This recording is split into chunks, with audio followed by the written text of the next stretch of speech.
నమస్తే welcome to our channel. Andhra Pradesh ముఖ్యమంత్రి నారా చంద్రబాబు నాయుడు గారు ఓ మీడియా సంస్థకు ఇచ్చినటువంటి ఇంటర్వ్యూలో పలు కీలక అంశాలు చర్చించడం జరిగింది. మరి ఈ సంవత్సర కాలంలో వారు చేపట్టినటువంటి అభివృద్ధి కార్యక్రమాలు, సంక్షేమ పథకాల గురించి చెప్పడమే కాకుండా గత ప్రభుత్వ హయాంలో ఏవైతే అక్రమాలకు పాల్పడ్డారో వారిలో ఎవరిని కూడా వదిలిపెట్టే ప్రసక్తే లేదని ఆయన చెప్పడం జరిగింది. ఇంకా ఎన్నో కీలక అంశాలు కూడా ఆయన చెప్పడం జరిగింది. దీనిపైన విశ్లేషించడానికి మనతో పాటుగా ఉన్నారు senior journalist doctor Bharat Reddy గారు. నమస్తే సార్. నమస్తే. చంద్రబాబు నాయుడు గారు పలు కీలక అంశాలన్నీ కూడా ఒక మీడియా సంస్థకి, అది కూడా సంవత్సర కాలం అవుతుంది కూటమి అధికారంలోకి వచ్చి, కూటమి పాలన ఎలా ఉంది, వాళ్ళు తీసుకోబోయేటువంటి నిర్ణయాలు ఏ విధంగా ఉన్నాయి, ఆంధ్రప్రదేశ్ని ఏ విధంగా మార్చుతున్నారు, అమరావతిని ఏ విధంగా అభివృద్ధి చేస్తున్నారు, ఇటువంటి అంశాలన్నీ కూడా చంద్రబాబు నాయుడు గారు చెప్పడం జరిగింది. ఎస్పెషల్గా ఈ సంవత్సరం కూడా గత ప్రభుత్వ హయాంలో చేసినటువంటి అక్రమాలకు, దౌర్జన్యాలకు వీటన్నిటిని ఎదుర్కొని దాని గాడిలో పెట్టడానికి ఈ సంవత్సర కాలం సరిపోయింది అనే అంశం కూడా ఆయన చెప్పడం జరిగింది. ఇంకా చూసుకున్నట్లయితే ఎవరైతే ఈ భూ కుంభకోణాలు చేశారో వాళ్ళందరినీ మేము జైల్లో పెట్టాలంటే జైళ్ళు సరిపోవు అంటూ వ్యాఖ్యానించారు. ఇక నేరస్తులను వదిలే ప్రసక్తే లేదు, సోషల్ మీడియాలో పోస్ట్ చేసినా వారికి కూడా సోషల్ మీడియా ఇన్ఫ్లుయెన్సర్స్తో మాట్లాడి వారికి ఒక రూల్స్ అండ్ రెగ్యులేషన్స్ చెప్తాము, ఇటువంటి చాలా అంశాలు ఆయన చెప్పడం జరిగింది. సార్, ఏమంటారు మరి మొత్తానికి ఈ సంవత్సర పాలన ఏ విధంగా ఉందంటారు? చంద్రబాబు నాయుడు గారి ఇచ్చినటువంటి ఇంటర్వ్యూలో ఆయన చెప్పిన అంశాలు ఏ విధంగా ఉన్నాయంటారు? మీ అభిప్రాయం ఏంటి? సంవత్సరం పూర్తి చేసుకున్న సందర్భంగా ఒక టీవీ ఛానల్కు, ఒక పత్రికకి ఇచ్చిన ఇంటర్వ్యూలో ఈ సంవత్సర కాలంలో జరిగిన పరిణామాలు, చేసినవి, చేయాల్సినవి ప్రతిదాన్ని పై స్పందించడం జరిగింది. గత 5 ఏళ్ల కాలంలో ఏమేం జరిగాయి, వాటిని మేము ఏ విధంగా సరిదిద్దుకుంటూ వస్తున్నాం, ఈ సంవత్సర కాలంలో చేయాల్సిన పనులు ఏం చేశాం, ఏం చేయబోతున్నామని ప్రతి అంశాన్ని పూర్తిగా ఏ అంశాన్ని వదిలిపెట్టకుండా ప్రతిదాన్ని కూడా స్పృశించడం జరిగింది. ముందుగా అంటే చంద్రబాబు నాయుడు గారు ముఖ్యమంత్రిగా ప్రమాణ స్వీకారం చేసిన వెంటనే తను 2 టార్గెట్స్ పెట్టుకోవడం జరిగింది. దానికి సంబంధించి ఒకటి అమరావతి నిర్మాణానికి, పునర్నిర్మాణానికి సంబంధించి అమరావతిని ఈ పీరియడ్లో పూర్తి చేయాలని చెప్పి ఆ విషయాన్ని కూడా చెప్పడం జరిగింది. నాకు ఒక అదృష్టంగా భావించవచ్చు, అమరావతిని పూర్తి చేసే అదృష్టం దేవుడు నాకు ఇచ్చాడనే విషయాన్ని కూడా అందులో చెప్పడం జరిగింది. దాంతోపాటు పోలవరాన్ని కూడా పూర్తి చేయాలనేది కంకణం కట్టుకోవడం జరిగింది. 2027 నాటికి పూర్తి చేయాలని చెప్పి. పోలవరం అనేది 50 ఏళ్ల క్రితం నుంచి వస్తున్న ప్రాజెక్టు, అది ఒడిదొడుకులు ఎదుర్కొంటూ ఉంటుంది. ఇప్పుడు కేంద్ర ప్రభుత్వం సహకారంతో ఆ 2 ప్రాజెక్టులు పూర్తి చేస్తున్నాం, కంప్లీట్ చేస్తామని చెప్పి ఆ 2 అయితే మొదటి సంవత్సరంలో టార్గెట్ పెట్టుకోవడం జరిగింది. వాటికి అనుగుణంగా పనులు కూడా వేగవంతం అవ్వడం జరిగింది. వాటిని టార్గెట్ ప్రకారం వాటిని పూర్తి చేయడానికి నిర్ణయం తీసుకోవడం జరిగింది. దాంతోపాటు ఏదైతే గ్యారంటీస్ కానీ, మిగతా అంశాలు, సంక్షేమ పథకాలు, అలాగే పెట్టుబడులు, వీటన్నిటి గురించి కూడా మాట్లాడడం జరిగింది. 9.5 లక్షల కోట్ల పెట్టుబడులకు ఒప్పందాలు జరిగినాయని చెప్పడం జరిగింది. అమరావతిని ఒక ఫ్యూచర్ సిటీగా మార్చడానికి ప్రయత్నం చేస్తున్నామని చెప్పి చెప్పడం జరిగింది. దాంతోపాటుగా ఆంధ్రప్రదేశ్కు చాలామంది అనుకునేది ఏంటంటే, హైదరాబాద్ అనే నగరం వదిలి వెళ్ళిన తర్వాత ఆంధ్రప్రదేశ్కి అసలు ఇన్కమ్ జనరేట్ అవ్వడానికి అవకాశాలు చాలా తక్కువగా ఉన్నాయని చెప్తున్న సందర్భంలో చంద్రబాబు నాయుడు చాలా కీలకమైన వ్యాఖ్యలు చేయడం జరిగింది.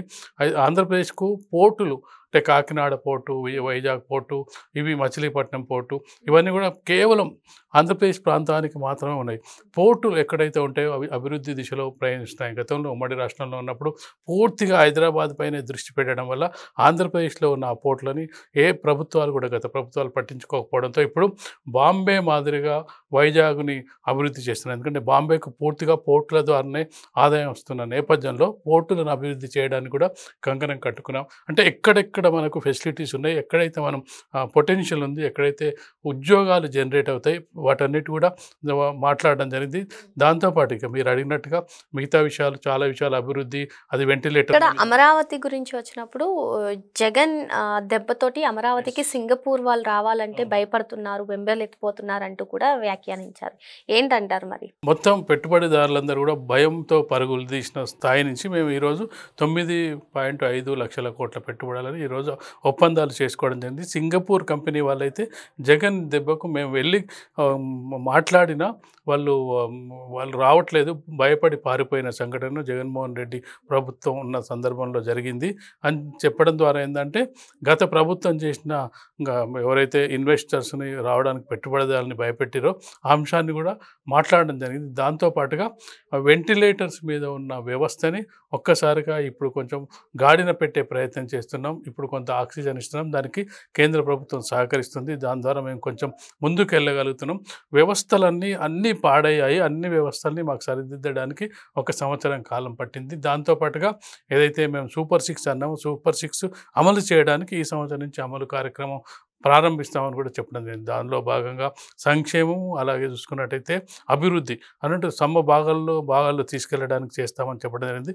ఏదైతే మీరు ఇంట్రోలో చెప్పడం జరిగిందో గత ప్రభుత్వ హయాంలో భూ ఆక్రమణలు, భూదందాలు ఇవన్నీ ఒకవేళ మేము ఎంక్వైరీ చేసుకుంటూ వెళ్తే ఇక్కడ ఆంధ్రప్రదేశ్లో ఉన్న జైళ్ళు సరిపోయేలా లేవు. అన్ని అక్రమాలు, అవినీతి, అలాగే భూదందాలు, భూ కబ్జాలు జరిగాయని చెప్పడం జరిగింది. దానికి అనుగుణంగా ఎంక్వైరీలు ఖచ్చితంగా చేస్తాం. ఎవరు తప్పు చేసిన వారిని శిక్షిస్తాం. ఖచ్చితంగా కూడా లేట్ అవుతుంది. గతంలో కూడా చెప్పడం జరిగింది.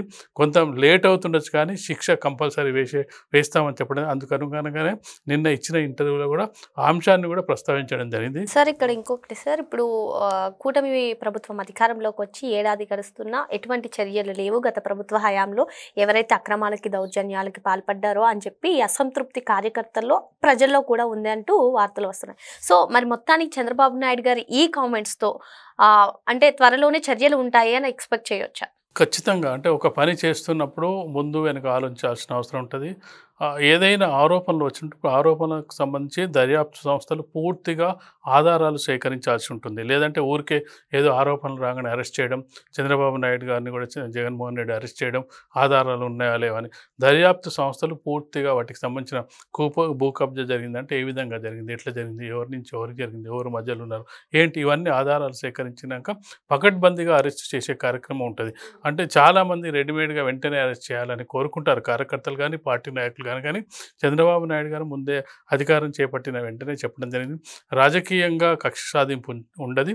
అలాగే సేమ్ టైం ఎవరైతే తప్పు చేసిన వాళ్ళని ఖచ్చితంగా శిక్ష పడుతుంది. మేము ముమ్మరంగా దర్యాప్తు చేస్తామని చెప్పడం జరిగింది. అందుకు అనుగుణంగా ఒక 6 నెలల పాటు కొంత చూసి చూడనట్టు కూడా వదిలేయడం జరిగింది. దానికి కారణం ఏంటంటే అసలు ఆర్థిక వ్యవస్థ ఏంది, ఆర్థిక వ్యవస్థలో ఎలాంటి ఒడిదొడుకులు ఉన్నాయి, అసలు ఈ 5 ఏళ్ల కాలంలో ఎలాంటి విధ్వంసం జరిగింది, ఇవన్నీ బేరీజ్ వేసుకున్న తర్వాత 6 నెలల కాలం వరకు పూర్తిగా ఒక గ్రిప్, అంటే ఆర్థిక వ్యవస్థను కానీ, యంత్రాంగాన్ని కానీ, ఎందుకంటే యంత్రాంగం అంతా కూడా చాలా జగన్మోహన్ రెడ్డి చెప్పు చేతుల్లో ఉన్న యంత్రాంగాన్ని తన ఆధీనంలోకి తీసుకురావాలంటే సమయం పట్టింది.